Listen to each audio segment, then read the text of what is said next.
Hello everyone. Well, I have to start this video off with a bit of the frustrations that I've been going through recently. Now, some of it was my fault this time around. Some of it is the fact that Adobe Premiere is still having issues where it claims there's missing frames when I'm trying to export video. In this case, the video that ended up getting corrupted was the entire customized language tutorial that I did on here. So I will just kind of demo this and walk through it and then show you how to do it from what's already written rather than showing it step by step as I'm writing it out. The reason why it happened this time around, though, isn't fully Adobe's fault in Adobe Premiere. This time I was using OBS to record, and I thought I had stopped recording and it was still recording. I went about my day doing my regular job, my day-to-day. And then when I came back and started to record the tutorial, it was only about an hour into recording it when I looked over and saw that my entire disk drive was full. There's no more free space because OBS had been recording the whole time. And unfortunately, that file was too big for Adobe to be able to do anything with. So I lost a bunch of the data from there. And when I tried to reconstitute part of it by slicing that up and trying to reconstruct it, the files that I was able to slice out just would not render when I tried to export the video. So that is what it is. And I will just have to kind of show you here what I did. Let me demo this though. I think this module, most of the logic we've already gone over when we did the users. And so that's part of why I spent so much time on the users, is to get the foundation in place. So I can just kind of briefly go over the added features that I've put on here. But first, to demo this. So let me go ahead and run this. I'll pull this towards the center of the screen. So we still have the selected user. I will select the user. Now I've created a new menu that you can click on for the database and then the language. This pops up the form that we will use to create the languages that we need. As you can see, this starts off with some buttons disabled, and you're able to create a language over here, or you can just save and close. If you save and close, since there's nothing here, it's just going to save an empty file. But the file will exist at that point. There just won't be data in it. But we're going to put in a language, and this is something, just so you're aware of, you always need to include your own language. So I'm going to put English in first, and I will create the language. Now you see it pops up over here. If I click on it now, you'll see these buttons become available. And so let me just click on delete first. It pops up this. Am I sure I want to delete it? And I'll say yes. Now, suppose I put it in and I misspell English. I've been misspelling a lot, so you'll miss that. All the misspellings that I did that IntelliSense went crazy on, unfortunately, no longer there. But this is now here, and I'm like, oh, that's not what I want. So I can now edit. And you can see the button over here changes, so it now says Save Changes. I can come up here and just say it's going to be English. I save changes, and now it goes back to create language, and these buttons are disabled again. I can now add my next language in. I want to learn Spanish as well. So now I've got English and Spanish. I can save and close. And if I come back here and hit the language again, you can see now we've got this saved.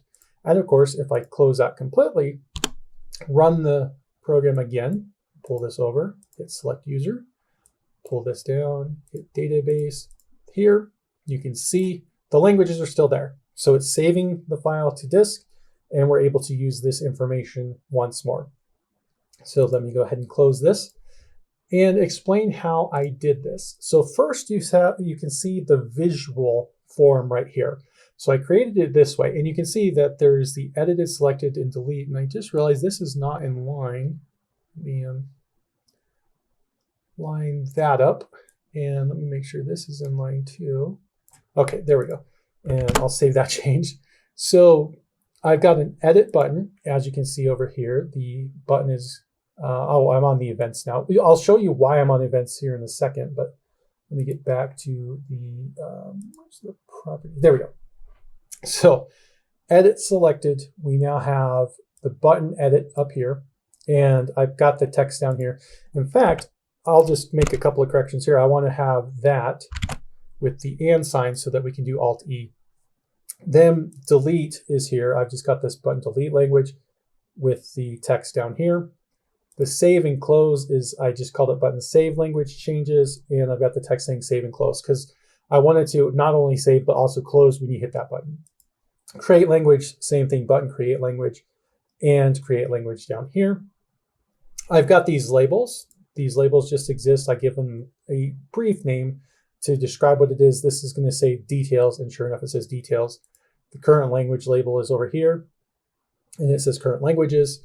And then I've got this checkbox for right to left, and this is going to control if I use a language like Arabic, for example, then I can check that box and save that information. And then we got the list box here, which I just call LBox languages, LBox being list box. So this is the basic form that we're going to use. I did have to make a update here because we wanted to include the Boolean of right to left. And I've updated this so that this is all the information we need. We default to English, but this really is just to create something in this class. It really doesn't need to be anything. I can actually even go ahead and change this to nothing because it just needs to exist as something. So I'll go ahead and save that. Now, when we come back to the customized language, this is where things get interesting at. Now, again, most of this logic is something you've already seen in the users tab up here. In fact, I use some of the same variables. You can see that I'm specifically calling for a form1.base path. All of these values that have the form1 in front, and that includes these methods like load data, all of those on form1 need to have a public static for this, or for the method I use internal static. So I updated the load data and save data. I think save data was already done for the users, but I needed to include load data as well on this. So if you're following along, make sure that this is now an internal static. That will allow it to appear over in here, and we are going to use the load data. But when we first start off here, you can see I'm creating a list of language here that's all languages.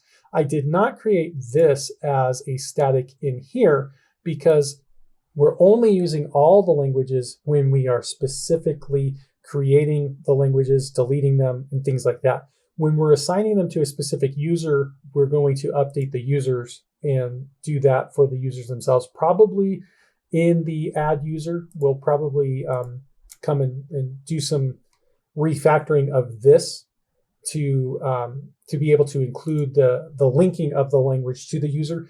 But we don't need to have all the list of languages ever for the rest of the program. We're only, for the regular part of the program, we're only using the languages that the person wants to have presented to them.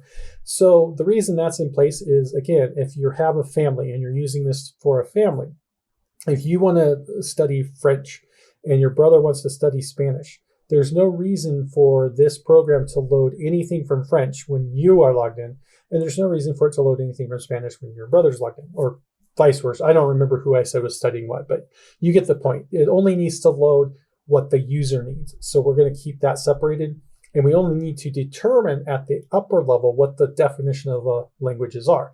We will determine the words that go into each language when we flesh this out later. But that's going to be for the future, and hopefully that video will work just fine, but we'll see. Anyway, right now, the way that this starts in, when it comes in to this method, this is the first part of it. It initializes, and then I've got this function that's just called disable buttons. And what this does is it comes down here a ways. Here's disable buttons, and I've got another one that will enable the buttons. This just makes these buttons, the dot enabled, to false. And that's why those buttons started off grayed out. We don't need those buttons until we start using them. So that is why those are grayed out. The disable buttons do the disabling, the enable buttons re-enable those buttons when they're needed. So we just start with that. Then we create the all languages with the new list.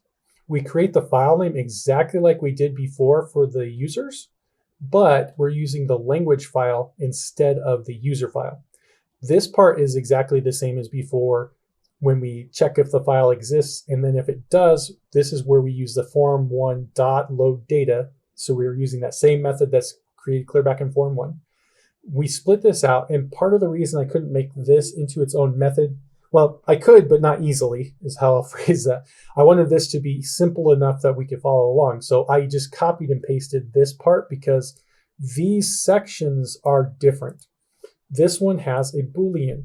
The users don't have this field at all. So we couldn't just copy and paste the exact same thing with sending in the data for the different object that's being used. Not the way that I've got this designed. And again, I want people to be able to follow along with this first. We can worry about more complex things like that later. After we do all of this, we update the list box.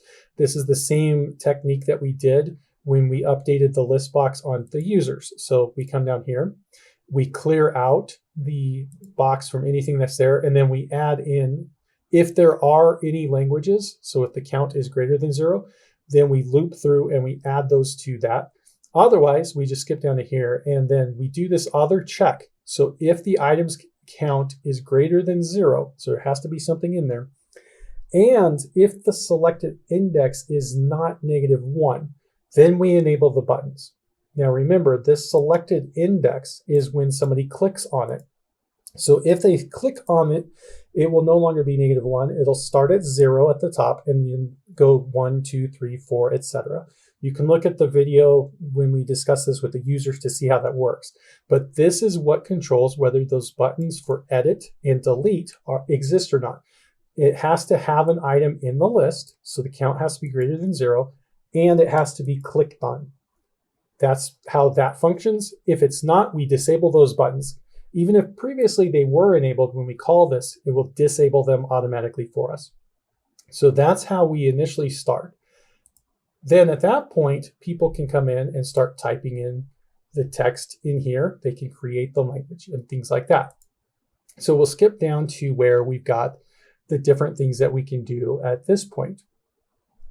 So when we're creating the language, the first thing we're checking for is to make sure that that text box isn't blank. And then we need to check to make sure that it's not a duplicate entry. So I've created this function for check for duplicate. By the way, I don't think I've mentioned this before. So this little exclamation point at the front is the same thing as saying not. So check for duplicate is a function up here that will do the Boolean for duplicate being false. This is the same thing that we created with the user, where we said there's already a user with that name. It's the same logic, but we're putting it into a method here, and it returns the Boolean. So if it's true, this will say if it's not true, then you do this. And if it's false, it'll say if it's not false, then you do this. I've also got this flag here for edit mode. If we come back up at the top, that's what this is for. This controls whether or not the button that allows you to edit, let me get back to where I was at here. So edit mode, if it is true, we immediately set it to false, but at the same time, we change the text of the button to create language. And then we going to the selected item, and we're changing it to what was in that text. So if it's in edit mode, it's got data that we're updating. We've got a selected index, we update the text. This changes where that value is to what we put in the text. If we're not in edit mode, then we have to create this. And again, we just create a temporary one. And I'm using this generate ID.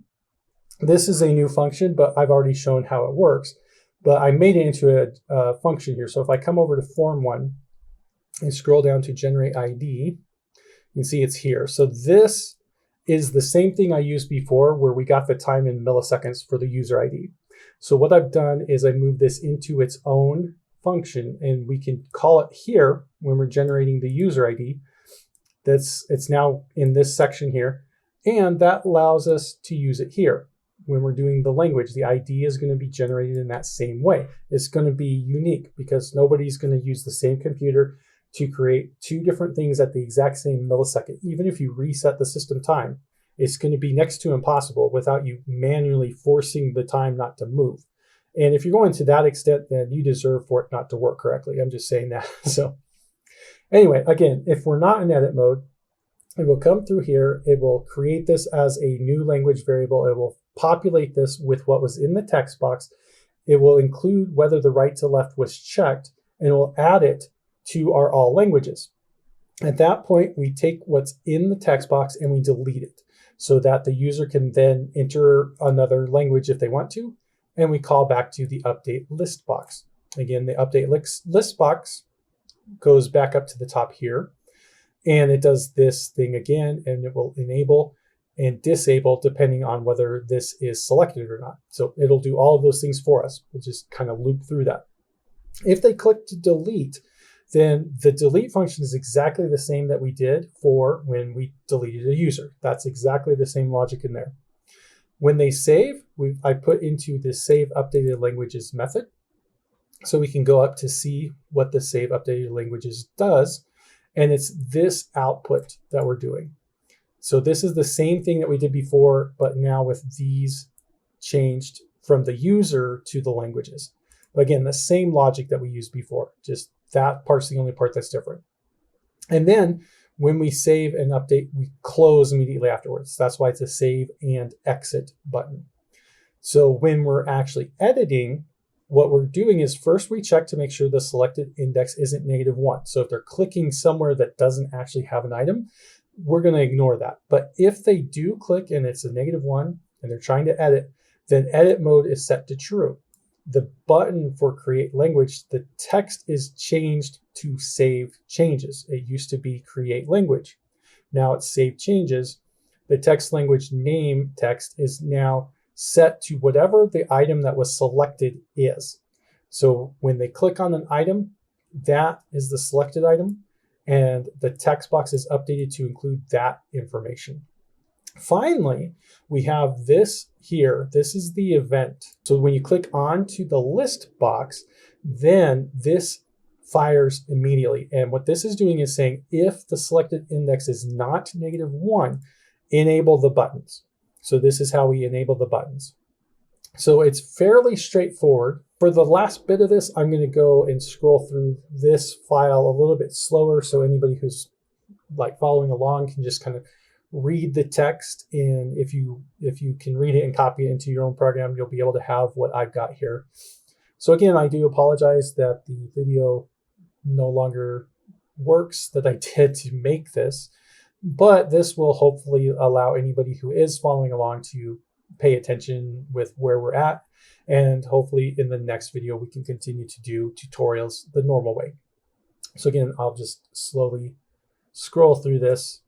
Feel free to pause the video if you need to, and then you can copy any of this.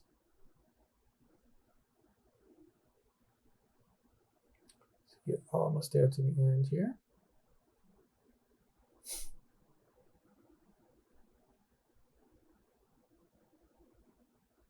So there we go. And then form 1, I'll scroll up to the top and show you any of the changes that might be in here.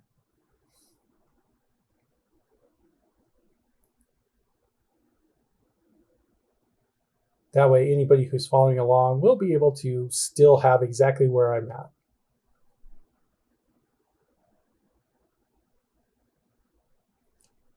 So we got that. And then the user object looks like this now. I think one change I did make that might not have been in the other videos is I've included this for the user. So both of these are now in there. And we'll be working on that later because we still have to attach these to the user. This is what the language file looks like. And those should be the only updates that I've done. In any case, I hope you all do have a wonderful day, and I will talk with you later.